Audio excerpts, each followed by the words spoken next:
দ্রুত একটা আপডেট নিয়ে নেব, সেটা হচ্ছে ভবানীপুর কেন্দ্রে মমতা বন্দ্যোপাধ্যায় 19,393 ভোটে এগিয়ে, কলকাতা বন্দরে ববি হাকিম 36,111 ভোটে এগিয়ে, বনগাঁ উত্তরে বিজেপি প্রার্থী অশোক কীর্তনিয়া 2,732 ভোটে এগিয়ে, এছাড়া আইএসএফ প্রার্থী চাপড়ায় জাকির মণ্ডল 652 ভোটে এগিয়ে, চৌরঙ্গিতে নয়না বন্দ্যোপাধ্যায় 3,100 ভোটে এগিয়ে, রাসবিহারী কেন্দ্রে বিজেপি প্রার্থী স্বপন দাশগুপ্ত 5,656 ভোটে এগিয়ে ষষ্ঠ রাউন্ডের শেষে, উত্তর হাওড়ায় বিজেপি প্রার্থী উমেশ রায় 2,736 ভোটে এগিয়ে। আমি দ্রুত শুধু অনেকগুলো বিশ্লেষণের এই ডান দিক থেকে শুরু করি, বাচ্চাকে দিয়ে শুরু করব।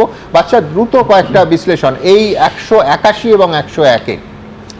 এখন সুমন, আসলে বিভিন্ন ক্ষেত্রের লোকের পুঞ্জীভূত ক্ষোভ বলো। হ্যাঁ, এই যে আমি দিনহাটা থেকে এসেছি, কদিন আমি গিয়েছিলাম দিনহাটা কলেজের পড়ায় শিক্ষক যারা, আমি ব্যক্তিগতভাবে কথা বলেছি যে উদয়ন গুহ কি দুর্ব্যবহার করেন আপনি ভাবতে পারবেন না শিক্ষকদের সঙ্গে। এরকম সমাজের এরা যেটা মনে করেছে যে আমি শুধু ভাতা দিচ্ছি মানে ভোটটা আমার পারিবারিক সম্পত্তি, এবং এই যে কাউকে, এটা তো ব্যক্তিকেন্দ্রিক দল। মাননীয়া যখন শেখ শাহজাহানের ঘটনা ঘটলো সন্দেশখালীতে, আমি পুলিশের চোখ ফাঁকি দিয়ে গিয়েছিলাম, গোটা আপনার চ্যানেলে এসেছিলাম, ওই মহিলাকে তৃণমূল বলছে ওরা সেজে এসেছে। যে কারো কোনো অভিযোগকে গুরুত্ব না দেওয়া, এবং ধরো আমাদের আন্তর্জাতিক কলকাতা চলচ্চিত্র উৎসব, আমি কিছু মনে করবেন না, এই যে দীর্ঘদিন এখানে ডিরেক্টর ছিলেন রাজ চক্রবর্তী, আমার রাজের প্রতি ব্যক্তিগত কোনো খারাপ লাগা নেই, ওর ছবি নিয়ে কোনো খারাপ লাগা নেই, কিন্তু রাজ যে ধরনের ছবি বানায়, একটা ওই মাপের চলচ্চিত্র উৎসবের যোগ্য মানুষ হচ্ছেন বুদ্ধদেব দাশগুপ্ত, গৌতম ঘোষের মতো লোকেরা, তাদের বসিয়ে রেখে যে আমার পছন্দের লোক আমি ওখানে বসিয়ে দেবো, কিন্তু প্রত্যেকটা ফিল্ডে এমন ভাবে উনি নিজের জাস্ট, আমার মনে হয়েছে করবার যেটা হয়েছে এই দলে, তৃণমূল কংগ্রেসে প্রচুর ভালো লোক আছে। তোমার ইন্ডাস্ট্রির কথা বলি, এই যে বয়কট সংস্কৃতি, আমি বলছি বাচ্চায় কোনো আমি বলছি সভ্য সমাজে হতে পারে, ফরগেট অ্যাবাউট ওয়েস্ট বেঙ্গল, যে আমার অনির্বাণ বাবুকে পছন্দ না, আমি তাকে বয়কট করতে কাজ দেবো না।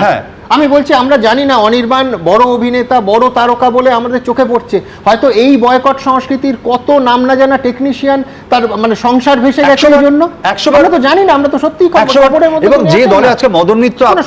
আচ্ছা, এই জিনিসটা চলছে ধরো অন্তত 1 বছর ধরে, মুখ্যমন্ত্রী কি করেছেন?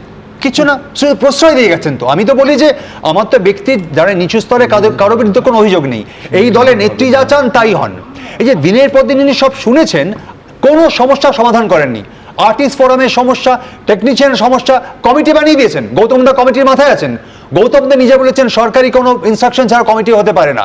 যে প্রত্যেকটা মুহূর্তে লোককে বিভ্রান্ত করে একটাই কি মত, আমাকে পাবলিক ভোট দিয়েছে। আরে পাবলিক ভোট দিয়েছে মানে কোনো দায়ী দায়িত্ব নেই আমার।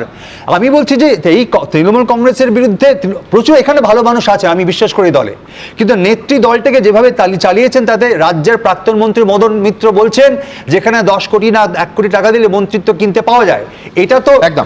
আমি আসবো 4টে বড় আপডেট।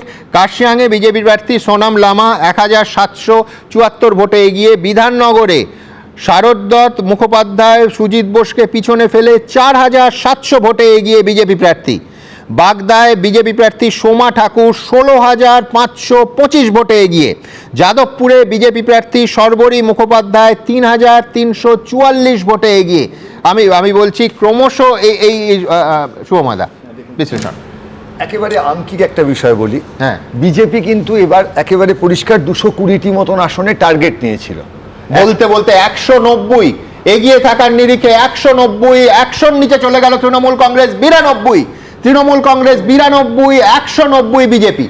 একেবারে বিজেপি 220-30টি আসনে টার্গেট নিয়েছিল, যে আসনগুলিতে আমাদের লড়াই করতেই হবে, বাকি জায়গাগুলো ছেড়ে রেখেছিল।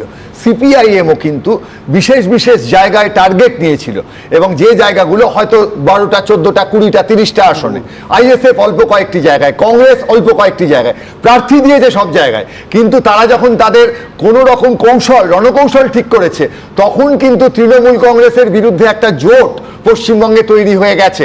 তার ফলে আপনি এখনকার পার্সেন্টেজ দেখলে দেখবেন সিপিআইএম এর ভোট আগের বারে 5-6% ছিল, এবারও তাই আছে, কিন্তু আসনের দিক দিয়ে যা শূন্য ছিল হয়তো সেসব দিক কমতেও পারে, কিন্তু এখন অবধি তারা একটা ভালো জায়গায় আছেন। অর্থাৎ এই যে অপটিমাইজেশন, যেখানে অবশ্যই বিজেপি এবং সিপিএম নিজেদের বিরুদ্ধে লড়াই করেছে কিন্তু তারা ভাগ করে নিয়েছে। আর আরেকটা পরোক্ষ সাহায্য কি করেছে, নদিয়া, মুর্শিদাবাদ এইসব জায়গায় মুসলিম ভোটের যে ব্যাপক ভাগাভাগি হয়েছে সেই জায়গায়, যেমন আমার ধারণা তামান্নার মা যেখানে দাঁড়িয়েছেন কালীগঞ্জ, আমি জানি না ফলটা, হয়তো সেখানেও দেখবেন যে বিজেপি সামনে এগিয়ে আছে। এই যে জায়গাটা, এই যে স্ট্র্যাটেজিক জায়গাটা, এটা কিন্তু মানুষের স্ট্র্যাটেজি, যে মানুষের স্ট্র্যাটেজি যদি শেষ পর্যন্ত তৃণমূল কংগ্রেস 100-র নিচে থাকে, মানুষের স্ট্র্যাটেজি কিন্তু হারালো তৃণমূল কংগ্রেস।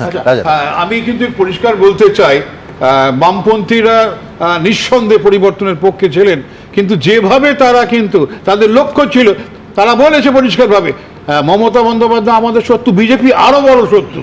এই আমার বহু লোক আমাকে বলেছে বিজেপিকে হারাতে চাই, কিন্তু এখন আজকে পরিবর্তনের দিনে নানান ধরনের প্রশ্ন আসছে। আমরা চাইবো বামপন্থীরা পজিটিভলি নতুন সরকারের সঙ্গে থাকুক, কিন্তু ভূমিকা স্পষ্ট ছিল না। তারা পরিষ্কারভাবে আমার ধারণা মমতা বন্দ্যোপাধ্যায় তাদেরকে সাহায্য করেছে নানান জায়গায়। হ্যাঁ, আমি দেখেছি তৃণমূলের লোক সিপিএম এর পোস্টার টাঙিয়ে দিচ্ছে, উদ্দেশ্য ছিল হিন্দু ভোট ভাগ করা। এই যে এটা স্ট্র্যাটেজি ছিল, এবং সেই স্ট্র্যাটেজি কিন্তু পতন দিয়েছে। বামেরা যদি এই ধরনের স্ট্র্যাটেজিতে না থাকতো, যে বামেরা লড়াই করেছে, আমি দীর্ঘদিন বামপন্থী ছিলাম, কিন্তু আমার মনে হয়েছে যে বামপন্থীরা তারা খালি দু একটা পোস্ট, দু একটা এমএলএসি পেতে চায়, আর তাদের কোনো লক্ষ্য নেই। এখন পর্যন্ত পাবে কিনা রাজাবাবু দীর্ঘদিন বামপন্থী ছিলেন, আমি তো কখনো বামপন্থী ছিলাম না। আমার বামপন্থী ছেড়ে দিয়ে যারা অন্যদিকে গেছে তাদের একরকম হবে। পশ্চিমবঙ্গের মানুষ, আমি একেবারে বলছি যে যেটা শুরুতে ছিল যে মনে হচ্ছিল কাছাকাছি ফাইট, ল্যান্ডস্লাইড নয়, কে ল্যান্ডস্লাইড নয় বলবে, 190-200-র কাছাকাছি পৌঁছে যাচ্ছে বিজেপি। আবার বলছি 190, তৃণমূল 100-র নিচে নেমে এলো, 3 ডিজিট এখনো এগিয়ে থাকার নিরিখে ছোঁয়নি তৃণমূল কংগ্রেস। 92, মানে 82 থাপ্পড় এসেছে তৃণমূলের গালে। 190 ল্যান্ডস্লাইড ভিক্টরির দিকে এগোচ্ছে তৃণমূল কংগ্রেস, মার্জনা করবেন বিজেপি। ল্যান্ডস্লাইড ভিক্টরির জন্য কোনো কাছাকাছি কাঁটেকা টাক্কার ফাক্কার নয়, একেবারে ল্যান্ডস্লাইড জয়ের দিকে এগোচ্ছে বিজেপি। 190-200-র কাছাকাছি পৌঁছে গেছে। অর্থাৎ সেই দিনের শেষে এই প্রবণতা যদি জারি থাকে, বলতে হবে যে এইটাই হচ্ছে পশ্চিমবঙ্গের মানুষ। তারা ওই কাঁটেকা টাক্কার কাছাকাছি এক্সিট পোলের হিসেব A35 ও 110 এসবে বিশ্বাস করেন না। যাকে সমর্থন করেন হাত খুলে এই তর্জনী বা টিপে ঠিক জায়গায় ভোট দেন। 190 বিজেপি এবং 3 ডিজিটের নিচে 92-তে চলে গেল তৃণমূল কংগ্রেস। এবিপি আনন্দ, এগিয়ে থাকে, এগিয়ে রাখে।